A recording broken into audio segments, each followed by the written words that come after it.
Assalamu alaikum, everyone, and welcome to another exciting episode of Danish TV's English language TV channel, the global voice of the Center for Muslim World Studies.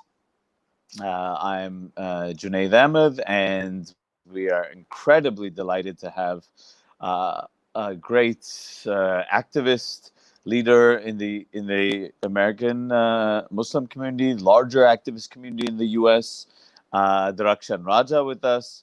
I really can't begin to even start to describe the incredible role and leadership she has played in forging basically an alternative, much needed discourse and narrative in terms of Muslim mobilization in the United States towards the many cruelties and injustices that much of the Muslim world and Muslims in America, oppressed peoples throughout the world know about. And so we can speak a little bit more about, and I think she will speak a little bit more about kind of the work that she does. But for suffice it for now, that Darakshan, why we really wanted to have her on this program is because she really epitomizes that a break, a rupture from, and I don't want to get ahead of myself, but a rupture from, what's a very mild euphemistic term? Morally bankrupt politics adopted by leaderships of all communities, but but especially even our own Muslim community, in a context where it was understandably there's a lot of fear, and we'll speak about the Islamophobia as well, but a lot of a lot of politics of either accommodating to that kind of the imperial war machine, and to often colluding with it by many, not all, many Muslim, sometimes self-proclaimed community leaders. So, anyways, maybe I'm getting ahead of myself because these are just topics that I think that interest me a lot and probably interest her a lot as well, and it's always fun to actually go after them. But anyways, put that aside. Let's go through this methodically, and so Darakshan, first of all, thank you so much for being on the show. Thank you, Junaid, for having me, and to you for organizing this amazing platform to share so much knowledge, and also to Shahid Bhai for giving me the opportunity to. So grateful. Thank you for having me here. You're most welcome, and we are the one that are incredibly privileged to have you. So let us start off before we run out of time in 2 minutes. But I mean, we do have time constraints, but we may. But for you, of course, we will relax them. So, but Darakshan, what I did want to ask just at the get-go, because many of our viewers in the States, of course, if they should know you. If they don't know them, shame on them, and they should be ostracized from the Muslim community. But no, joking aside. But so many do know you and who I have today, and but of course, many may here in Pakistan and elsewhere may not know kind of your own kind of political trajectory in getting involved in issues that that confront what we kind of see as the main features characterizing kind of American society, global society, these persistent issues of predatory corporate capitalism, of patriarchy, of white supremacy, and so on and so on. So, I mean, I don't want to this to be my show, and in which I go on and on, but I did want you to kind of give a sense of kind of what led you to having that analysis, that critique, that politics. What was the trajectory behind that? Yeah, no, definitely. And thank you for that super, super generous introduction.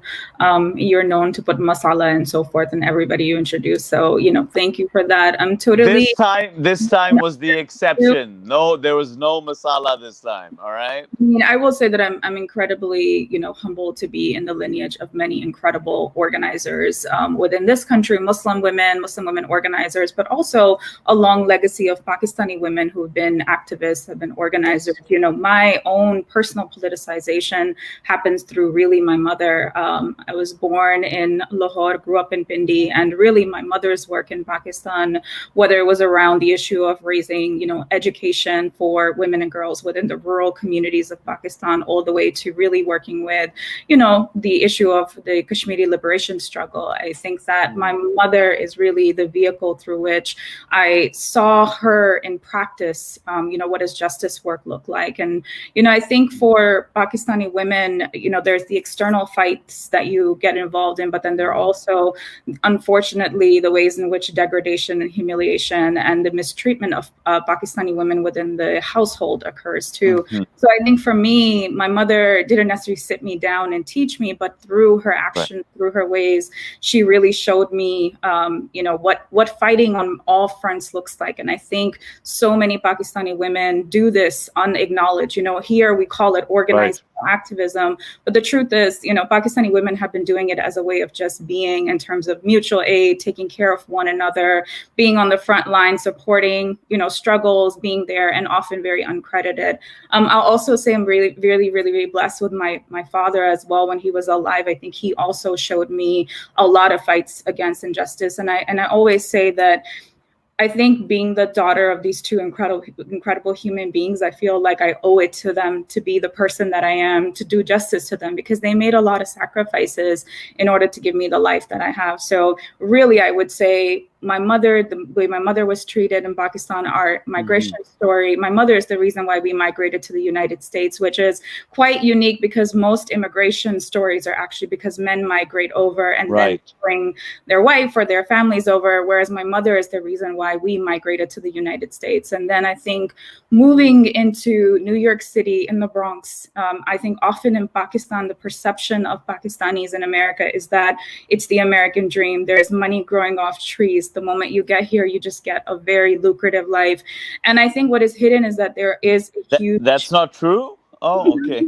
Sorry. There is a huge Pakistani working class that's here. So I think as soon as my family moved here, I really grew up around Pakistani taxi drivers, workers, who also, even pre 9/11, were facing a lot of racism and xenophobia by the system. So I think my consciousness as a very young child was being shaped a lot by these injustices that I was witnessing. And so it's not surprising that the work I do now, co-founding an organization that works around issues of civil rights and social justice by centering particularly, structural Islamophobia and fighting that, or building the power of Muslim communities, particularly leadership development of Muslim women to be able to take campaigns on.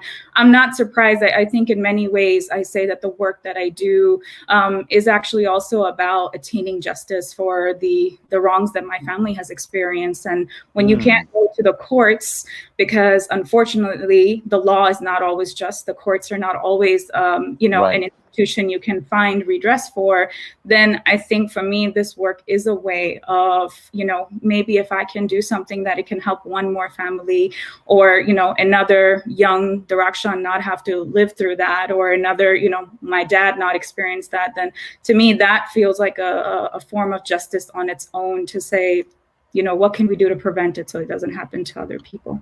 Right. And I can certainly attest to the world that certainly Darakshan has helped many, many families, I think, that to navigate and negotiate the incredibly difficult times that they've been subjected to within the United States over the past 2 decades and more. So no, that's a wonderful kind of introduction into what has kind of been the formative period in your life that has motivated you to take up, these incredible forms of injustice, and which then leads me to ask you then how you then engaged in a larger kind of critique and analysis of, say, contemporary in the larger sense, contemporary in the last,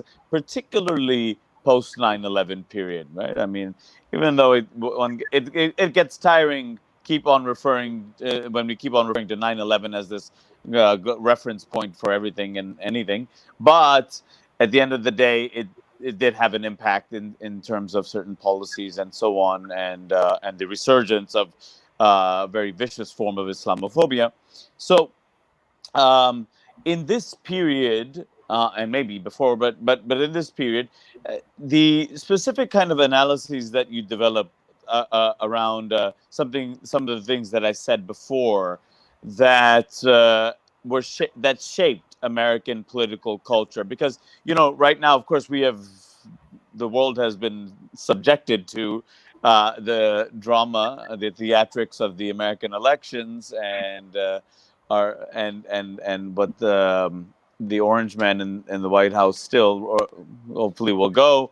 Donald Trump has been doing, and then, okay, a sigh of relief that, okay, now, well, maybe Biden has now ultimately won, and the Democrats will be back in power, and things will be quote unquote normal again. Great. This was just in like an interregnum, and an abnormality that came, an anomaly that came, that that just disrupted the continuity of very sane adult American foreign policy.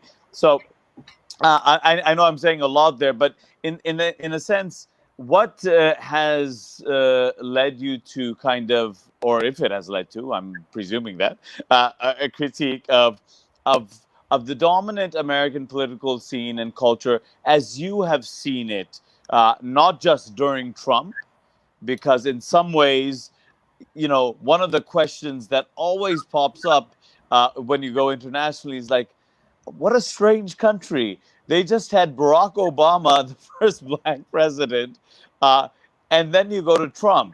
And then the question arises: was there much difference between these Democrats or Republicans, or is there not? So, anyways, I'd like you to speak to that if you can. Yeah, absolutely. I mean, I think my own journey in organizing has brought me to many incredible movement leaders and teachers who have had to I've had to unlearn the dominant whitewashed American history. So part of the migration story of many of us is that we're taught America is the beacon of democracy. It is the land of hope. It's the land of rights. It's the land of multiculturalism and so forth. What is often hidden, which is really the story of America, is what it is actually built upon and what that is, right? So it's settler colonial violence, it's chattel slavery and racial capitalism through anti-Black racism. It is this, need for expanding militarism and empire in order to feed a certain type of a hierarchy that exists in this country. So when people talk about Trump as an aberration, or talk about things like the war on terror as an aberration from the quote unquote status quo, or the thing that is normal in America, I think it's important for us to learn what is the history of America. So if we talk about quote unquote the founding period of America, well, the first 100 years, the antebellum period, right, pre-Civil War, is one of the most violent times in American history. You have manifest destiny that white settlers are literally using the Bible to go in and steal and commit the continuous genocide and land theft of particularly indigenous peoples. We're talking about more than 2.9 million enslaved Black people whose degradation, humiliation, murder, death, kidnapping is the reason why the American South was able to economically rise. I mean, bear in mind that America went to war with itself. I mean, that's literally what the Civil War was about, because people did not want enslavement to be outlawed. That's literally what happens. And so right after that period, what do you get as a result of outlawing enslavement in the country is then you get the people who wanted to maintain that white supremacist Christian order come back and create 100 years of Jim Crow segregation in the country, which again, people resist again. And so then what do you get when the same architects want to keep that structure intact in the country? Well, they start using the language of law and order and crime to turn around and dehumanize Black communities. And I think in order to understand the war on terror or the structural Islamophobia Muslims are going through in America, it is so important to remember what America has been.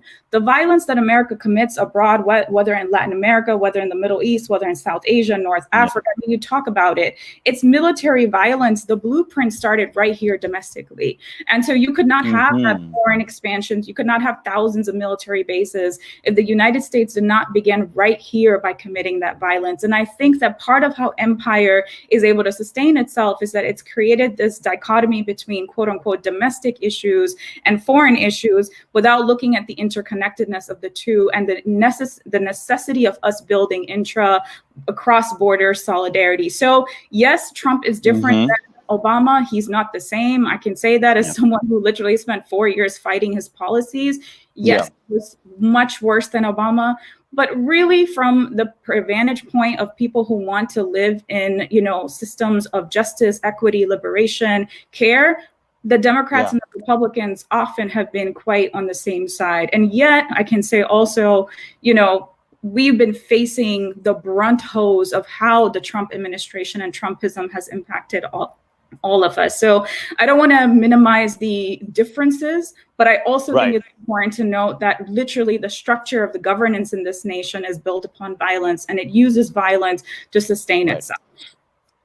Right. No, it's great points you make. And it seems like that, and you're absolutely right. I mean, we don't want to say that, Obama is exactly like Trump or whether these specific policies are the same. But it does clearly seem like that there is a national security state apparatus where you see a continuity, certainly for people living outside of the United States, in terms of foreign policy.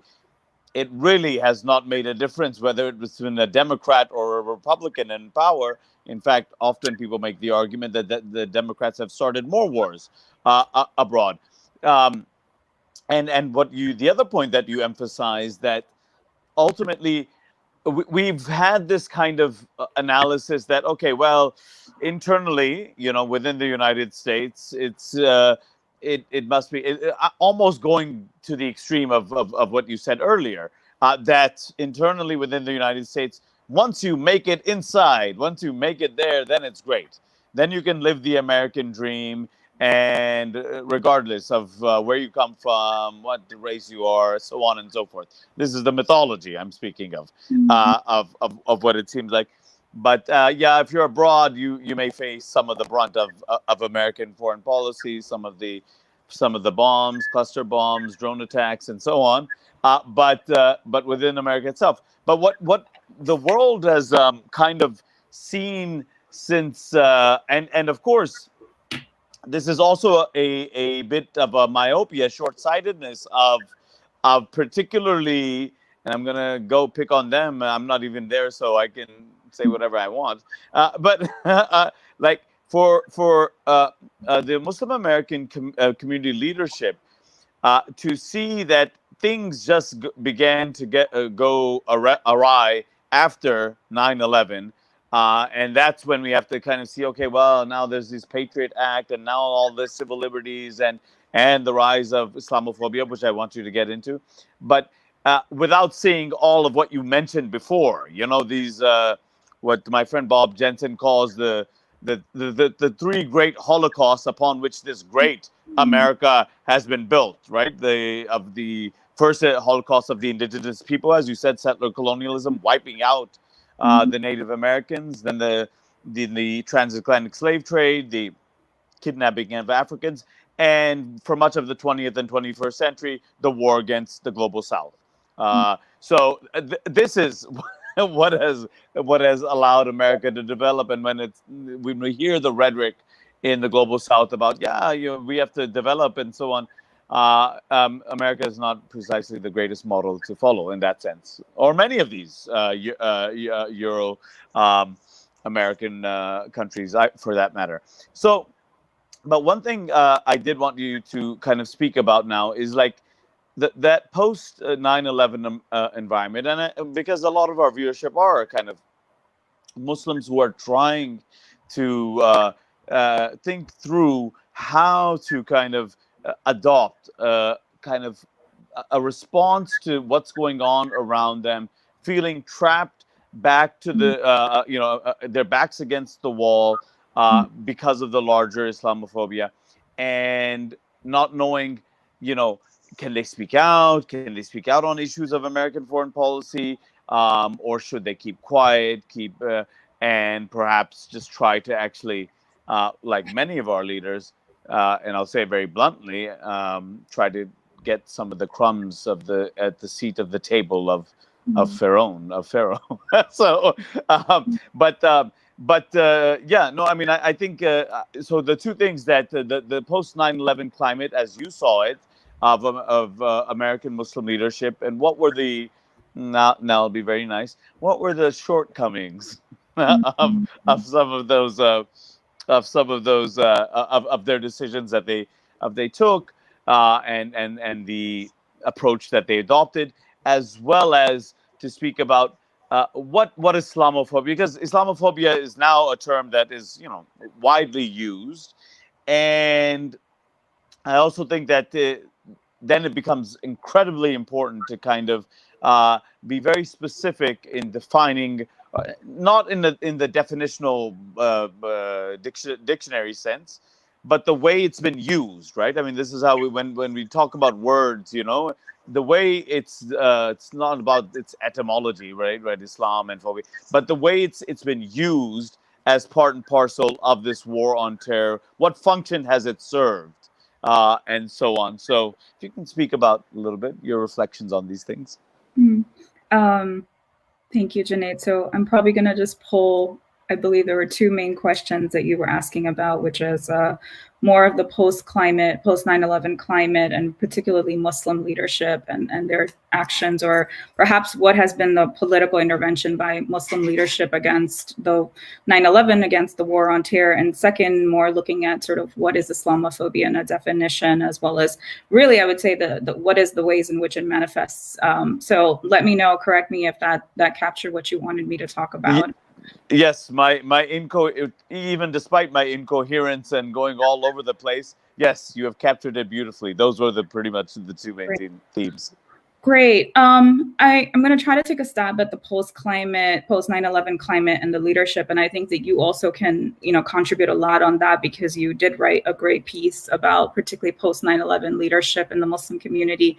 So one, I want to say, in the United States, when we say Muslim community, it's Muslim communities, because we're incredibly diverse, between immigrant communities, between, African-American communities who have a long, long history in this country. And I'll go a little bit about the ways in which we define at Justice for Muslims collective structure Islamophobia as it manifests within the United States. And it goes back to particularly most of it, that intersection of anti-Black racism and Islamophobia. But in terms of post 9/11 climate, I mean, I think it's really important to note that much of the leadership in the Muslim communities, in terms of who has had proximity to the state, has been a certain middle upper class, mainly I would say South Asian and Arab American leadership, with some, of course, Black leadership in there too, but who I think decided to step in and take the mantle of leadership post 9/11 were some of those individuals who fully believed in the idea that 9/11,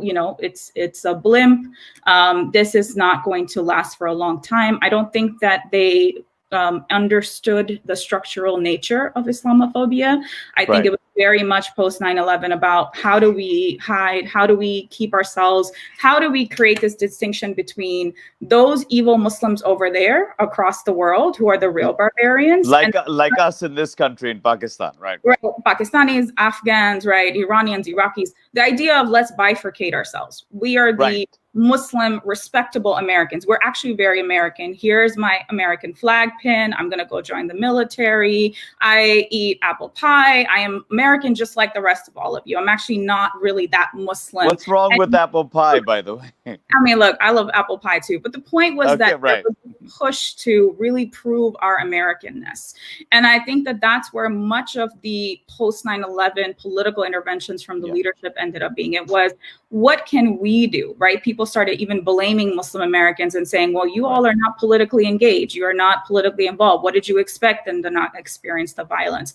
And you saw very, very much so, again, I would say the good Muslim, bad Muslim dichotomy being created. If you're a good Muslim, you support what the state says. You say, yeah, you're right. You know what? We do have a problem among Muslims. We need to get it together. We need to be more civilized. We are violent. Look at our theology. There is problems in our theology. There is problems with let's just get out those good verses from the Quran, and that Islam means peace. And we're peace loving. Hug a Muslim. Go bake a cupcake. Come to our masjids. Welcome, welcome. We're not violent. I think that that's where there were some mistakes that happened, because I believe that our community didn't take a pause, especially leadership. Certain leadership that was very much had a lot of proximity to the state did not take a pause and think to themselves about what is the root of this Islamophobia that we're experiencing. We bifurcated hate violence against Muslims from state policy. So the bulk of advocacy and work that has been created post 9/11 in the Muslim organization sphere has treated hate violence as separate and actually a hardline critique of the policies domestically and foreign policy wise.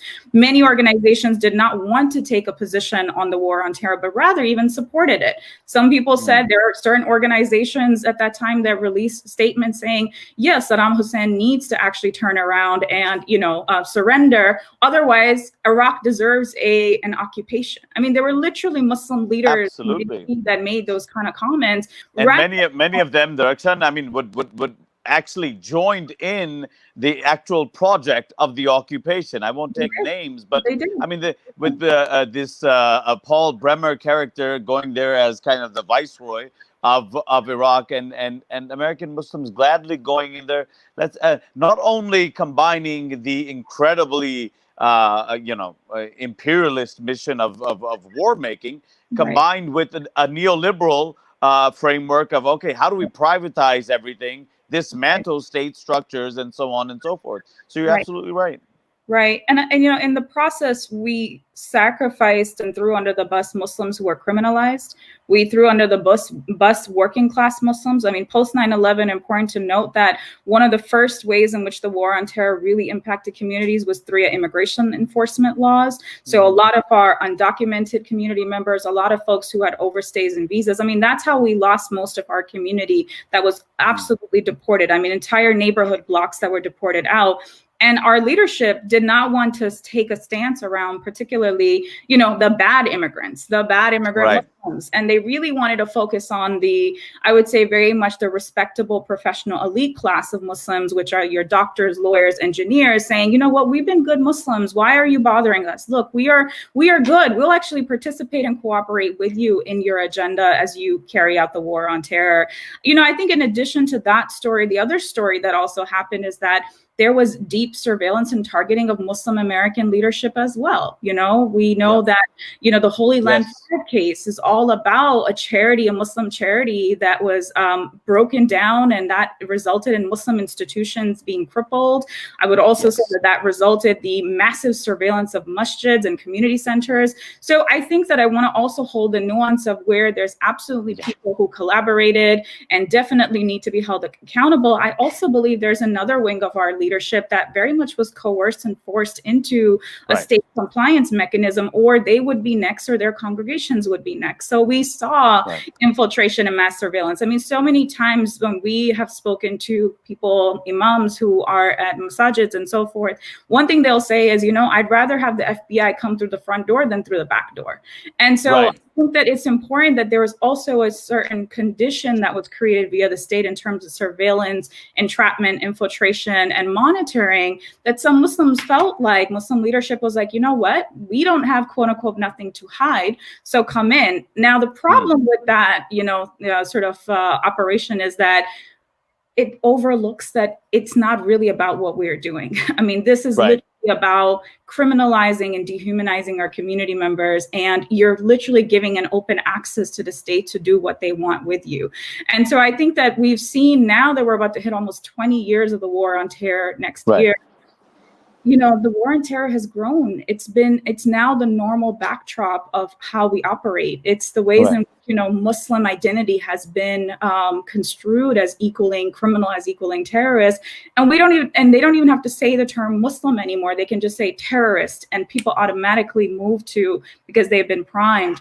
And so I would say again, there's these two leadership blocks where one I think should be held accountable, but another I think felt very coerced, and also being in some meetings with Muslim leaders who felt that kind of targeting. I mean, they're holding a lot of pain. They feel like the Muslim community did not have their back. They feel like Muslim leadership threw them under the bus. Like people who were close with each other feel deeply betrayed. And the truth is like, I think some of this is also people start complying and surviving. And because to put yourself out there, to take courageous stances is to mark yourself in front of the state. And that holds deep repercussions. And so I don't want to minimize or overlook also this component of folks who are in leadership. Yeah, no, that's a great point, Darakshan, because I mean, look, we very very well know, and of course I'll make another point on this as well, but how the FBI has, I mean, openly kind of infiltrated all mosques left, right, and center. Even in my small community in New York, we know they're there in the mosque, monitoring what's being said on the Friday khutbahs and so on, and trying to recruit native informants within the community and so on. All of this is going on, and again, I really appreciate the point that yes, that sense of fear does build, and a community leader that is pressured to say that, okay, which one of your community members do you feel like has some kind of views that may be making them crazy, etc., whatever. Of course, on the other hand, the entire framework, as you point out, of this quote unquote how radicalization theory, or how these people become extreme, all of that is quite bogus. I mean, whether academically or even looking at the empirical research done in policy, it's quite bogus where they come up with this stuff. But again, that's what they were applying to these communities, and therefore one can have some sympathy with the genuine fear of many of these whether they're imams or community leaders and so on. But the other point that I did want to make is that because we also across the world, in Pakistan, etc., we often talk about this the notion that the interplay between and the mixture between religion and politics and is just a problem of, say, of the Muslim world, all of this stuff. And of course, the United States has this great First Amendment, no establishment clause, no interference, etc. And then you have these first of all, within the U.S., you have these agents making sure there's a certain type of Islam that's being created. Okay, we want this moderate form of Islam that's being created in that's acceptable in the United States. And beyond that, abroad, you're spending billions of dollars to create through your various NGOs and so on.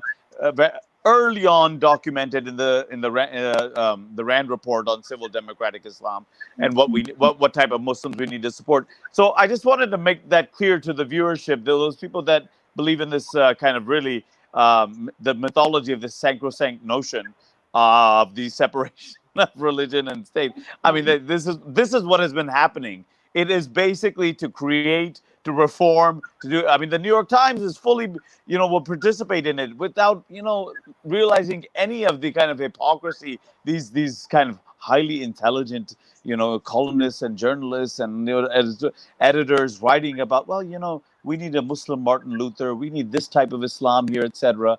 Not realizing, okay, this is where we're supposed to get a reformation from. Anyways, but I take your point. I just wanted to add that in there for those people that believe in this mythology of kind of, okay, well, these are states that have nothing to do. They will just leave you alone and whatever, and let you practice freely and have your views and blah blah blah. So I just wanted to raise that point, and I think you did cover that period well in kind of the dynamics running through much of Muslim community leadership, both the open kind of collaborators, as well as those that really did feel the pressure and kind of were deeply confused in how to respond to it. But now I did want you, because you've done incredible work in trying to expose the very the venal nature of Islamophobia, how it's functioned throughout the entire course of the war on terror until the present. Because for many of us, for many of us, we have been told that, like, okay, well, there was this moment of Islamophobia that came is an expected rational response by Americans, by Europeans, by everyone, okay, to the incident of 9/11, okay. Now, but it'll be there for a while. It'll go away, okay, because that's what happened. Some Muslims did this, and therefore it'll go away. Others will say that, well, it's a figment of our imagination. It doesn't really exist, etc. I think perhaps after the administration of Donald Trump, the one thing that we can perhaps thank Trump for, in his, if there was a book written on Trump, I think the one thing that we could write in there is that he has dispensed with this notion that there's no concept of Islamophobia. There is a concept of Islamophobia. There is a reality of Islamophobia. And I think the administration of Trump really put that out in the open. Not to say that the previous regimes did not obviously partake in this, in the Islamophobic policies. So a little bit about Islamophobia, and not just as a general concept, but the particular forms that it has taken, including gendered Islamophobia, the way that has unfolded as well. So yeah, definitely. I would love to hear your views on that. Yeah, no, absolutely. And, I think first it's really important to understand that structural Islamophobia is baked into the blueprint of the United States. And the reason I say that is because if we remember that chattel slavery, up to 40% of the enslaved Africans were Muslim. And from the beginning of that time, many people do not know that. This is an incredible point. Yeah. And during that time, we know that the brutality of enslavement was the stripping down of identity, of religion, of forced conversions, of violence, of separation of families. And so there are definitely, some writings around particularly how there were Southern laws against Muslims fasting at the time, because we have to understand, right? Islam is actually, if you are a true believer, then it's very hard to demand submission from Muslims to a white master. We don't believe in those kind of things. And this is something, as someone who has the privilege of being with so many Muslims who organize, who resist, who are, union organizers. One of these concepts of a Muslim that keeps on coming up is that, we only submit to God and God only. We don't submit to human beings. And so that already creates a dynamic where when you get an oppressor trying to build themselves in the form of a God, that kind of control, well, that's why Islam is actually not compatible with the white supremacist structure. And so from the onset, even outside of the United States, the broader Americas, you look at the history, there was a specific way that Black Muslims were being beat down, were being abused because of their Muslim identity. And there's a long legacy of how many rebellions that Black people led. Black Muslims had a huge role to play in that. Even pre 9/11, we look at particularly through the role of Malcolm X. Malcolm X was seen as a threat because of his Blackness, but also his Muslimness and his pan-Muslimness, right? Pan-Africanism, all of that. He was trying to take the struggle of Black people in the United States and build connections all over the world as much as he could, which is why we have Black Muslims who've been resisting, who are still political prisoners within the US system. So when we talk about Islamophobia, this is absolutely not new. It's not a post 9/11 thing. Right. It existed, it has been here, and it's always been seen as a threat to a white Christian dominant order. And so that's the reason why, it didn't start post 9/11. It definitely, I would say, it expanded. There was a very, very sort of organized way that a narrative was construed. If you remember George Bush going up and saying that these men are the face of evil, they are the worst criminals in the entire world. And we have to understand that construction of criminality and being the worst type, the worst type of form of violence. Well, that launched a whole regime of criminality and criminal institutions. So what do we get? We get the buildup of a prison like Guantanamo Bay, which formerly used to be a detention facility for Haitian refugee and asylum seekers. But why is this created? The idea is because these are the most violent people in the world, we need to create the most violent interventions possible, to the point in the country, lawyers, smart lawyers, obviously we don't agree with them, but brilliant people sat down and redefined torture, which is where we got the torture memos, to create a policy that said death and extreme bodily harm is what constitutes torture. I mean, these are people who literally remade law in order to justify the war on terror. I mean, post 9/11, the AUMF that was passed is all about giving the United States justification to go into any part of the world to launch drone strikes, engage in an occupation. So really, I would say that the construction of the Muslim as the worst type of offender, Islam as violent, really, I think the war on terror at the heart of it is basically a new mission of, civilizing the Muslim savage. And you can actually read some of that ideology if you read Obama's new book and memoir that he released, where he talks about in very clear detail about he felt so bad that he had to use drones, but these violent boys and men, like they needed something and he wanted to save them, but he didn't and decided to drone them anyway. So literally the writings of these sort of men and women.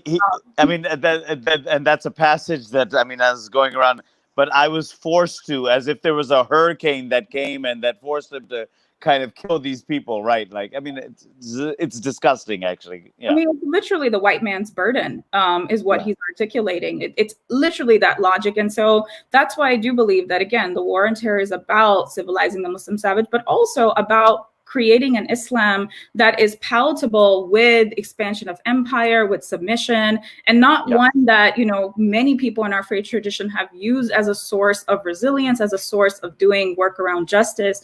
And I think that that's the side that actually threatens them, which is why they're actually afraid of Islam as a political vehicle, as well as using the theology for a political purpose. They're actually extremely afraid about that and like to sort of depoliticize Islam and make it about, what you guys are following is just the problem. And if we just fix the theology, forget the, hundreds of years of colonization and the war on terror. I mean, that just doesn't exist. Forget the histories of incarceration, of all of that, the violence that our communities have experienced. It's totally devoids it and makes about Muslims and Islam is the problem. And you are the reason why we are committing this violence against you, which is totally in line with how colonial logics have always operated. So it's not new.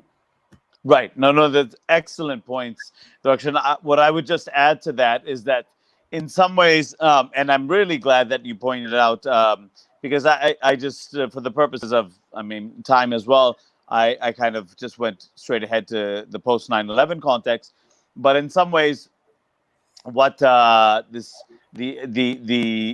Muslim identity and Muslimness, and in some ways Islam in general, has been a scandal in the modern world, in the way that it has disrupted and unsettled a longer story that the West loves to tell about itself. What my great supervisor Salman Said calls the history from Plato to NATO, right? And nothing in between. There's no other civilizations, no other cultures, faith traditions, cultures, nothing in between.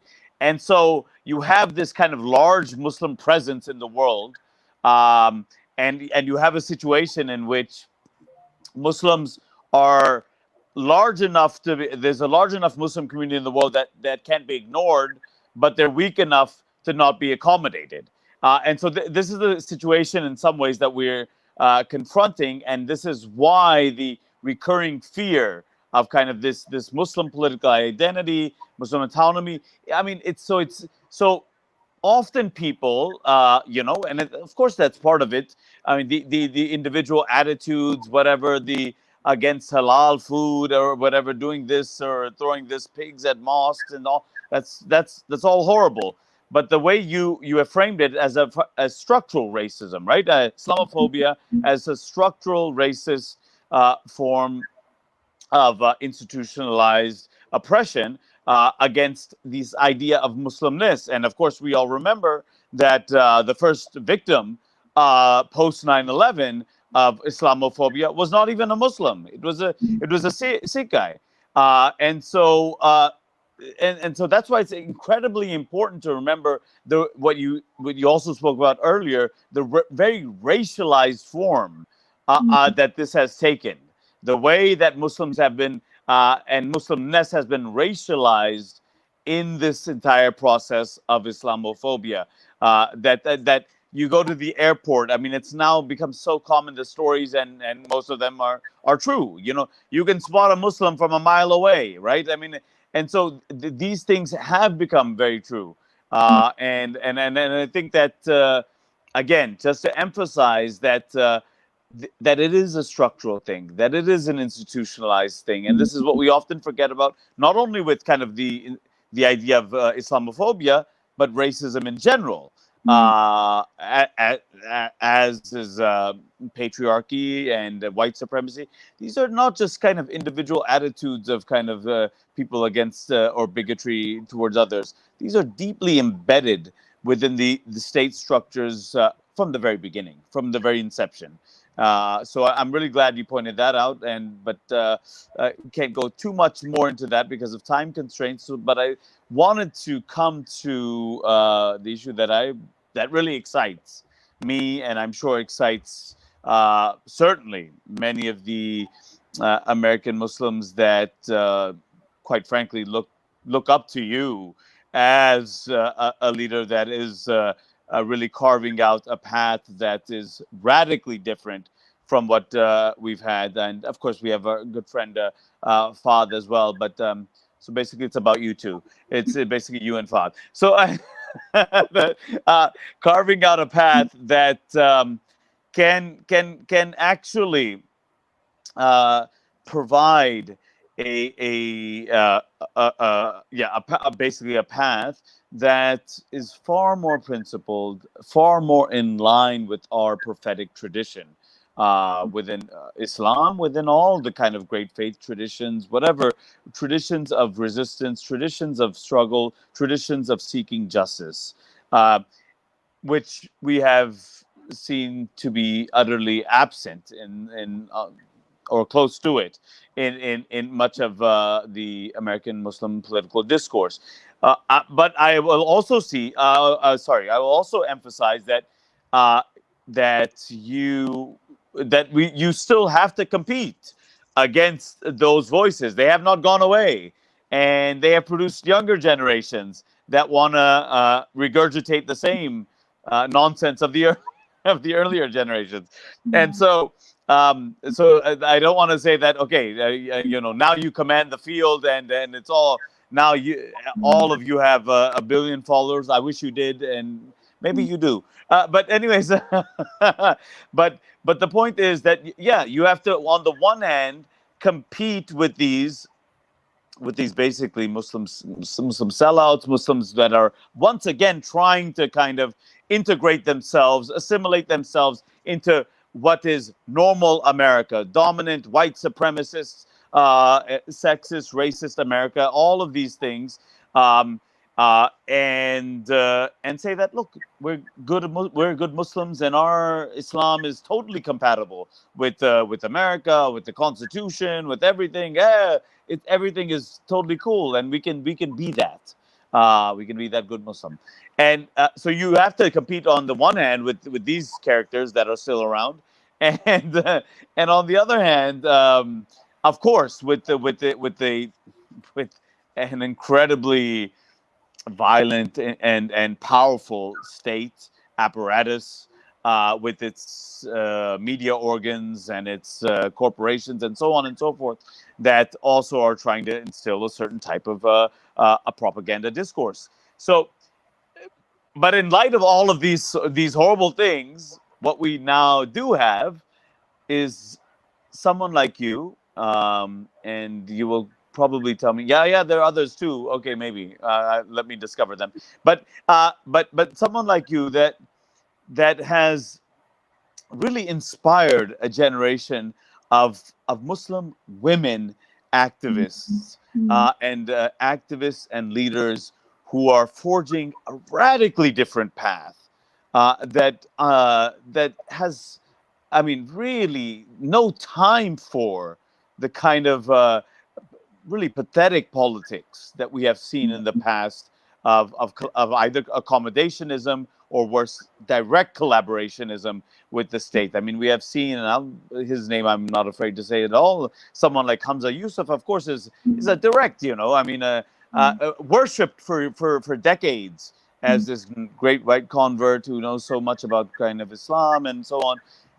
And instantly you see kind of the politics come out, and it's instantly exposed of what these people are about, and the slavish attitudes, bowing down to these autocracies within the Middle East, within the U.S. I mean, itself, their positions on real movements like Black Lives Matter and so on, that are attempting to kind of resist an incredibly powerful state machinery.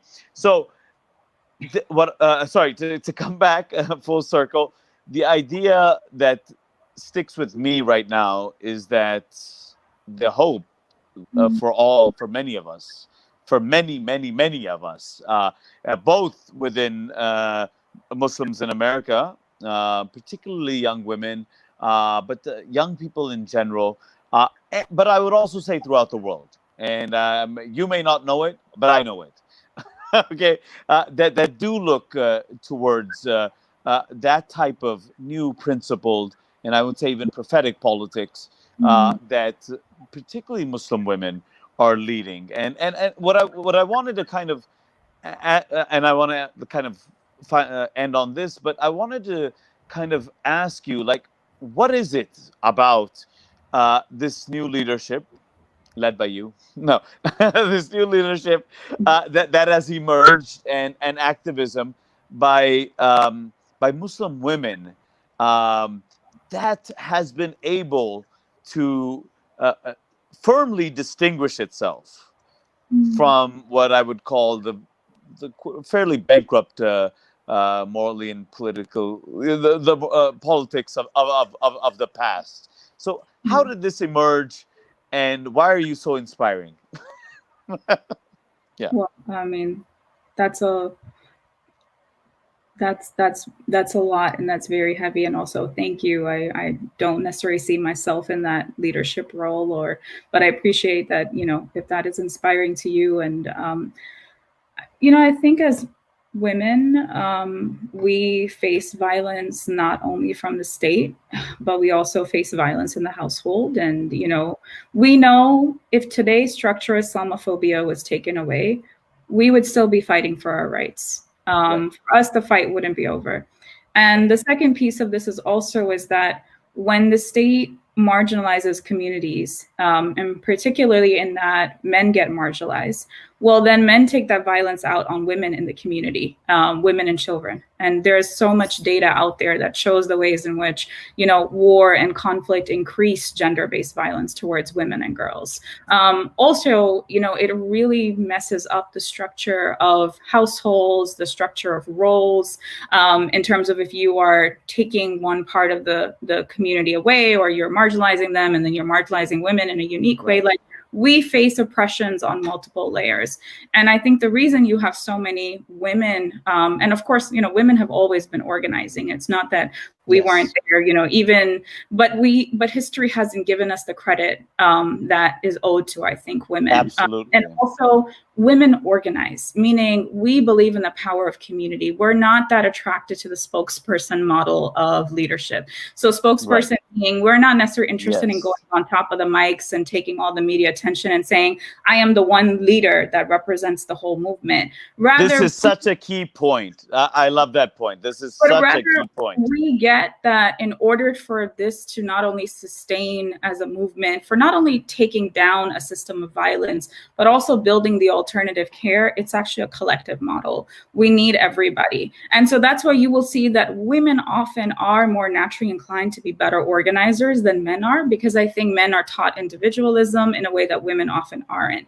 So therefore, you know, we like the framing now of movement work, often people talk about in terms of like birthing a movement, nurturing a movement. I mean, the kind of things that you would use in child rearing, very much women have done within movements in terms of the care that is needed in order to, you know, move people, keep people going. And so I do think that a lot of this has to do with, we look at liberation differently than I think what maybe perhaps some men do. Whereas, you know, not all of us are really interested in also credit or being out there. We're just interested in get it done, right? Because we know that we still are going to have fights even after this system of Islamophobia or racism goes. I mean, it doesn't mean that gender and patriarchy have been addressed. Actually, that hasn't been. So I think a lot of this is we're just really frustrated. And we've been frustrated with also traditional male leadership.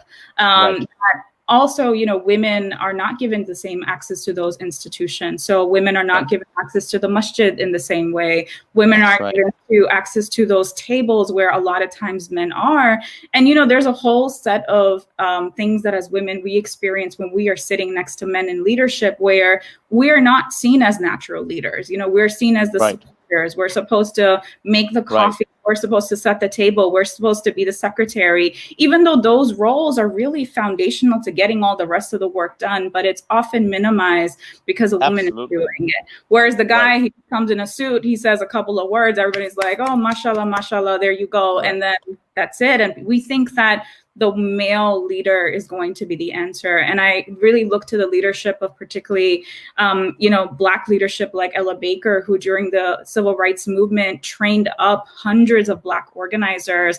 And she was very critical of the likes of Dr. Martin Luther King, where she said, you know what, he goes up in front of people, in front of millions, and then people think they need a messiah. Whereas in order for us to really liberate ourselves, we're going to have to make sure that we have multiple leadership, right? All of us are leaders, but our leadership looks different. Some people are naturally strong in front of a crowd, but often we attribute certain things to leadership, not necessarily the more, I would say, back end kind of softer forms of leadership that actually really needed to cultivate and nurture a space. So I think that's what's happening. I think there's a lot of folks who are just fed up of how things have been. Yes. And also, you know, the reality is when it comes to really doing the work, you know, women are the ones who always stand up and do the work, you know, it's all the time.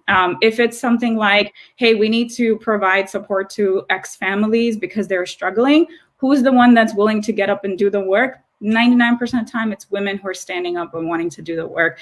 Where men tend to come in is when it's like the media is there. It's more of a scene, more of a, you know, you can get more credit that way. But I will say in all the organizing that we do, women are the ones who step up. Women are the ones who show up often, and they show up really consistently. So I'm grateful to all the Muslim women, Black and brown Muslim women across the country. But really, even if you look at movements right now, not just here, but I'd say even across the world, women have stepped into, you know, explicit leadership, are doing strategies, are leading that, are protecting our people, are coming through, are providing visions of what that alternative world can look like, not just dismantling it, and also are fighting against the mistreatment that we experience within our own community. So our fights are on multiple fronts, and you will see that, but that also puts us at more risk because then we are more easily ostracized by community support. We also are facing patriarchal violence from the state. And there's been a specific, unique way why when we talk about hate violence, the majority of victims are Muslim women and the majority of people who are committing hate violence are white men. I mean, there's something about not just the hatred for your Muslimness, but it's also about the fact that you're a woman, and women's bodies have often been the sites of control and domination for whoever wants that. So that's, I would say, the risks that we also experience are very unique, and we end up having less support from the very communities that we are trying to work with in order to protect and defend and build. And we're more disposable often. Just put a man and a woman next to each other and see how the community will dispose off the woman if she says something, and will protect him. So we've seen a lot of that too. Right. No, that's, no, I mean, you've captured it so well. I mean, the attempt to, I mean, it's just an incredible, heroic attempt to challenge the hegemony that these men basically have wielded for decades now on manufacturing the discourse, on being in the limelight, and being and offering themselves to the power structures that, we're the ones that to be talked to, negotiated with, and we can actually, we can have some common ground with all of these structures of white supremacy and patriarchy and predatory corporate capitalism and so on and so forth. And so I just want to highlight, and you've done an excellent job in kind of also underscoring how, of course, within this the new leadership of Muslim women that's arising. It's an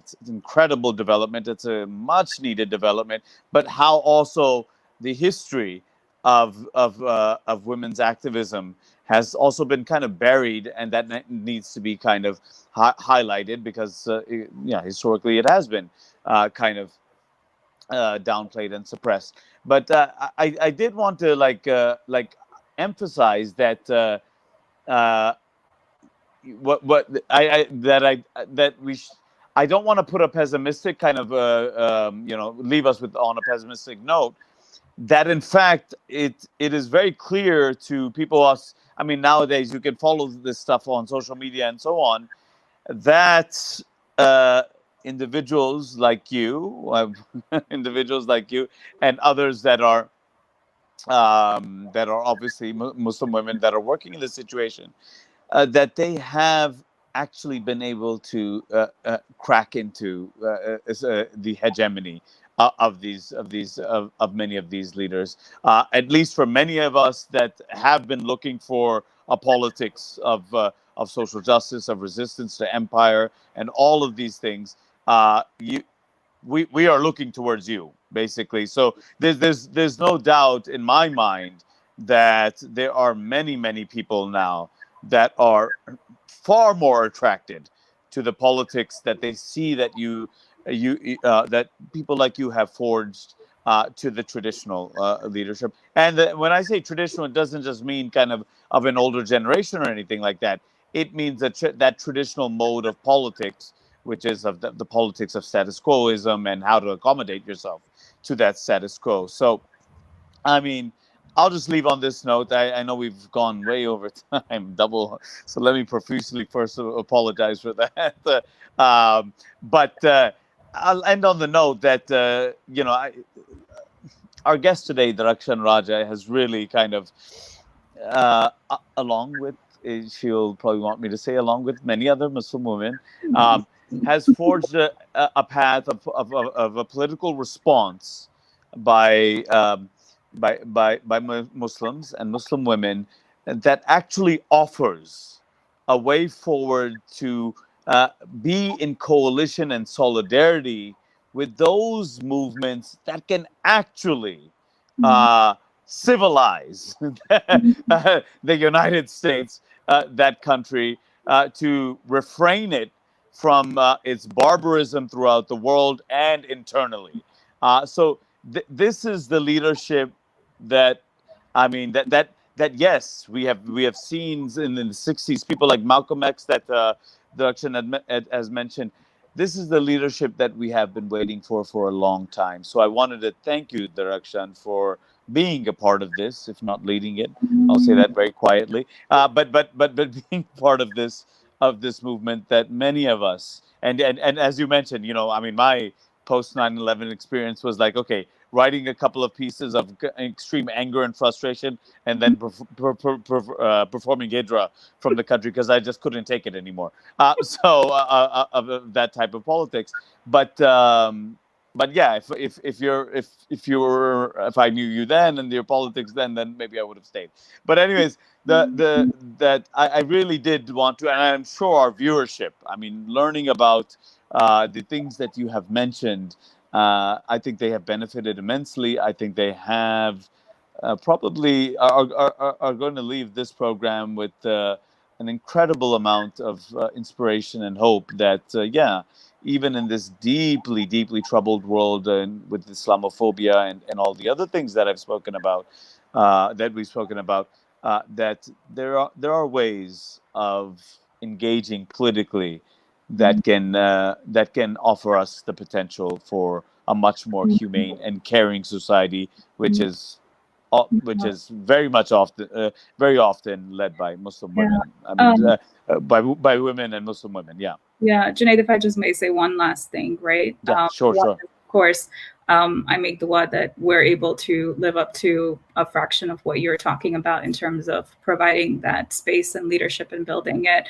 But I think lastly, in terms of, the piece around why Muslim women are rising up, we have to remember that one of the arguments for Islamophobia is around saving Muslim women from Muslim men. And Yeah, so, what a powerful intervention to have Muslim women lead the resistance around fighting Islamophobia. It actually really challenges one of the biggest arguments of colonizers, which is that they are doing this in the name of freeing women's rights and women. right. And so, for then Muslim women to be like, no, actually, your system of violence harms me even more, and I don't need you. We don't need you. We can figure this out on our own. Like, that is also, I think, very important to name why it challenges a lot of Islamophobia by just Muslim women being present in that leadership in the community. So I'll end with that, but I appreciate you inviting me. And again, thank you for the huge praise. My dua is just that, we continue to support and nurture next generations of leadership. There are a lot of Muslim women who are rising up, and in particular, Pakistani Muslim women. The number of Pakistani Muslim women I'm seeing now who are showing up. And I think it's really important because in the United States, there isn't necessarily a documentation of Pakistani American women and what we have done. We have, Pakistani intellectuals, men who have a history of being in solidarity and movements, but we necessarily don't really have a history of Pakistani women and what we have done. So I think that is also something I really want to uplift. That is a lot of Pakistani Sorry, women did you say showing up. Pakistani men? A history of Pakistani men in solidarity with movements? Really? You please pass me that list. Right. A list of 2, 3 names. Right. But I think we have a documentation of them, right? Yes. Yes. Right. We have a Sure. documentation of that, but we don't really have a documentation of Pakistani women here who have Yeah. been leading Of on the course. domestic front and are doing it. And right now, in movements, there is a big presence of Pakistani women, Pakistani Muslim women who are actually doing some incredible work. So I just pray that we're able to provide, nurture, and support them. Where you're kind of taking on your internal family dynamics because not everyone is always happy. Ladki ko bahar bhej diya, like that kind of, people get Right. very Of afraid course. of, oh my God, what does this mean? And so there's the internal kind of work we have to do, and then there's the external work of what it means. But I'm really, really excited to see this next generation that is going to be so much further than we've ever imagined and what we need. And that is precisely what's so inspiring about this. I mean, the entire discussion that we've had, starting from what the analysis of what we're confronting, to the hope that we can see in the types of new movements being led, especially by Muslim women, that can really save our communities. I mean, I'll put it very bluntly: save our communities at this critical juncture in human history from all types of from all types of politically bankrupt positions that we take on a whole host of issues. This is for me. For me, I mean, for the prophetic tradition. I mean, how the idea that has been so prevalent before is okay, 9/11 happened, this thing happened. How do we kind of accommodate? How do we fit in? And I always ask the question: was that essentially the prophetic role? How to fit in systems of oppression and injustice, etc. I mean, you have to be out of your mind. I mean, what is this? This is a heresy. I mean, I don't want to start getting into kind of denouncing people as non-Muslim, but this is a heresy. I mean, this is the prophetic tradition of how do we fit in with a status quo of injustice and oppression? No. So I think that indeed you and the new Muslim women leadership are playing that prophetic role. And Darakshan, I really wanted to thank you for coming on the show today. And it's just been brilliant. Not just you've been brilliant, but it's been brilliant to have you, and it's been so deeply emotionally kind of also uplifting to actually hear what you've had to say, and I'm sure that sentiment is felt by all of our viewership. So thank you so much, Darakshan, for joining us today. Thank you, Junaid, for having me, and to you all, good luck with this amazing platform. Great. Thank you very much. Okay, take care. Khuda Hafiz.